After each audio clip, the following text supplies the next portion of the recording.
Hello, my name is Frank Christensen and I'm the coordinator of officials for IFAF Europe. This is the last of 4 training tapes dealing with personal foul unnecessary roughness. And today we're looking at live ball action committed by the team not in possession of the ball. So basically you have typically a defensive player who, instead of pursuing the ball or the runner, decides to go hunting for somebody else and does something certainly unnecessary. And we'll look at some examples to see how much is too much, and we'll talk philosophy and mechanics of who should see this. Typically for unnecessary roughness, it happens away from the ball as opposed to late hits that happen on the runner. So mechanics and cleanup become key. But before we get to the game film, let's have a look to see what the rulebook and the MOFO have to say on this topic.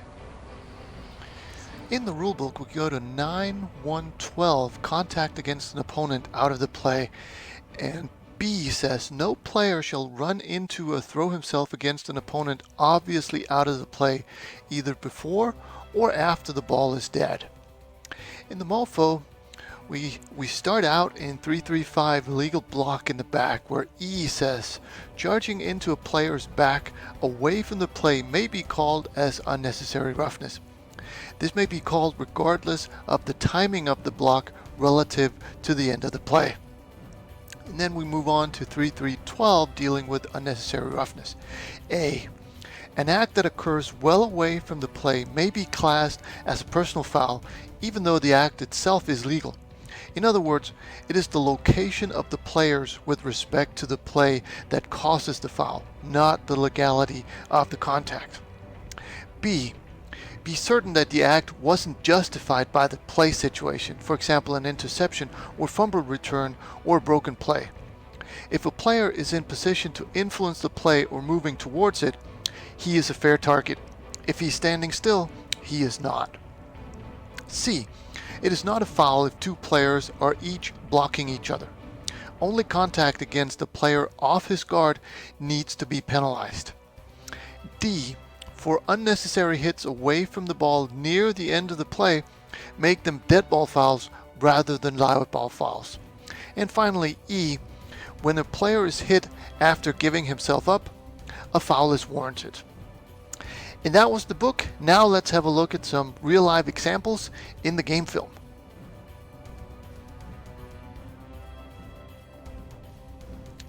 In this first example, we're looking at the cornerback away from the camera, so up in the corner there, and everything looks fine to begin with. He's covering his receiver, and then he does that right there at the end. So right when he realizes that he's not going to be able to participate in the play and the runner is going out of bounds, he decides to do that completely unnecessary hit on the receiver there, who's really, I mean, he's running in that direction, but he's really not participating in the play.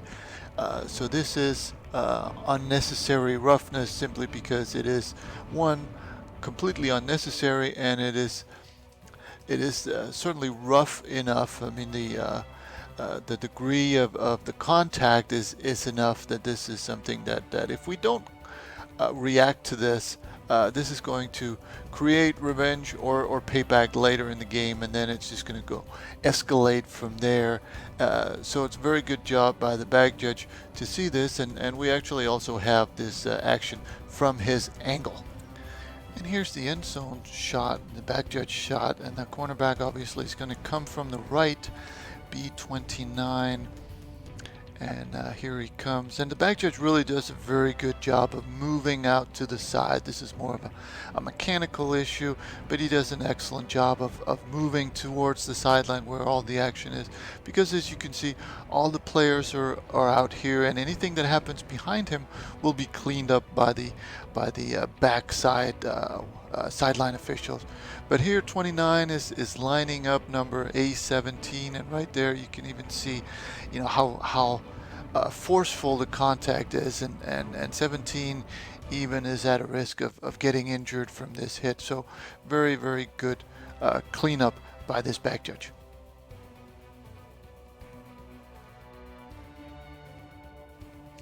In this example, we're also looking at the cornerback at the top of the screen, and we'll notice that this turns into a running play to this side of the field, and the receiver really is not running around. He's not coming up to block the cornerback. He's just kind of running and looking at the play. He's not really participating.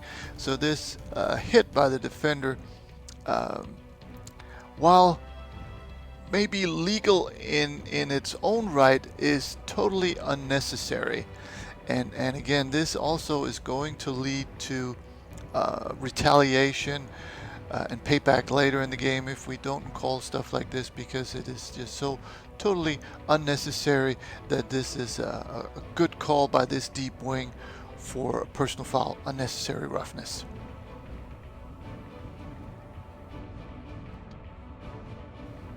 On this play, we're looking at the outside linebacker B31 away from the camera, and he's going to do two different hits that will very well illustrate right there and then right there, illustrate the difference in what we're talking about. So this one right there is okay. He is still trying to get to the ball, to the runner.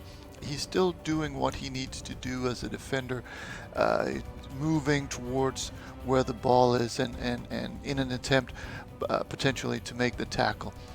Now, once he realizes that he no longer has an opportunity to get to the runner before the play is over, he decides to level a 44 from the back. So the first one right there, let's do it again. First one right there is okay. That is within the rules. The second one is just a cheap shot, and I'm sure that that A44 did not take kindly to that. So when we don't call that, that is going to create problems down the road.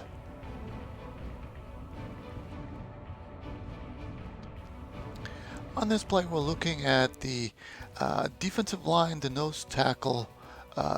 In other words, the third guy in on the line of scrimmage here in the box. And initially, he's going to get double teamed. And now the ball is passed all the way to the numbers on the other side. And right there, this guy just decides to level the defensive or the offensive lineman. And this is, again, we're seeing a pattern here. The ball is completely gone. He is no longer doing what he needs to be doing as a defender. He just picks out somebody and takes them out. And if we don't see this, if we don't call this, this is going to cause problems down the road.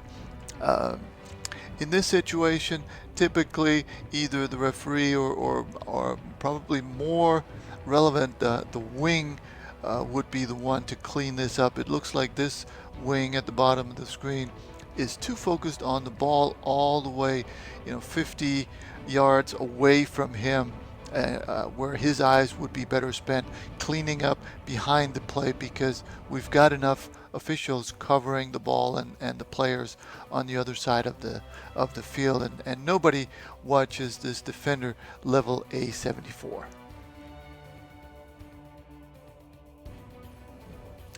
On this play, we're looking at a yellow player, so a Swedish player, and the hit is going to happen on the 45-yard line right there, or the 46. So let's put a little context into this. So it's a punt, and the ball is rolling around, so there is no return, and there's not going to be any return. At least that's what it looks like when the hit happens.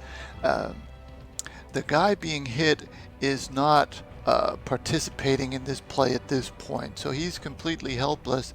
And if we look at the guy making the hit, he's not, even though he's going in that direction, he's not going for the ball. You can tell by the way he's running down the field and speeding up that he just realizes that he's got a free shot at basically a cheap shot here. So this is not going to the ball. This is not blocking an opponent as part of the play. This is just seeing your opportunity and taking a potentially dangerous cheap shot at an opponent, and this is something that we do need to call. Now again, If he was going legitimately for the ball, if he was going for the runner, if he was trying to participate in the play, he is welcome. He is more than welcome to go through an opponent to get there. But here, I think this is just taking a cheap shot and getting away with it.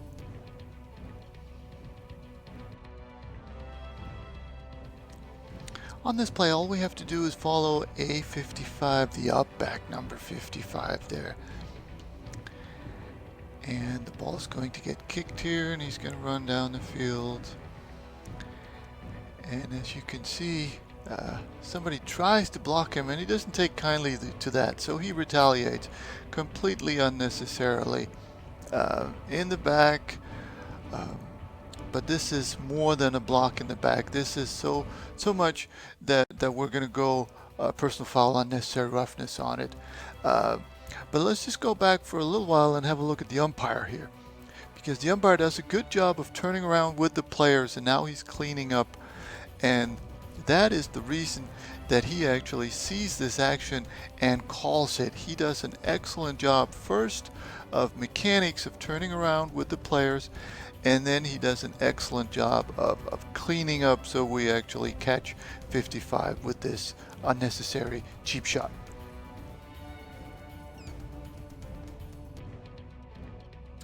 The last two examples in this training tape are legal hits, or action that is deemed to be legal. We're looking at the inside trips receiver here, and he's going to do a little out pattern, and then he's going to get blocked. But when he gets blocked, first of all, I think this is enough in the side that it's not in the back. You can also see how he lands on his side. So it's not enough for a block in the back. And when the block happens, right there, right here is where the contact happens, he is still an eligible receiver, and the pass is still possible, so the defenders are still allowed to block him. So all in all, this does not rise to the same level of unnecessary roughness as the previous plays, and the same is the case for the last play of this tape. In this last example, or last play of the training tape, we're looking at the nearest receiver. And he's going to come across here, and when you go across like that as a receiver, you have to know that you may run into a linebacker, which is exactly what happens here. And you see the hit is from the front, and when the hit happens, a pass is still possible. So he is still a receiver, and the defender is perfectly in his right to make this block. Now, had this happened out close to the sideline and it was a running play to the other side, it certainly could be an unnecessary roughness. Here, it's a perfectly legal hit, and it's good defense to knock down the receivers when you do it legally, and this is just a legal hit. So that was the training tape. I hope it made sense to see what is and what is not unnecessary roughness, and I hope you found something you can use on the field.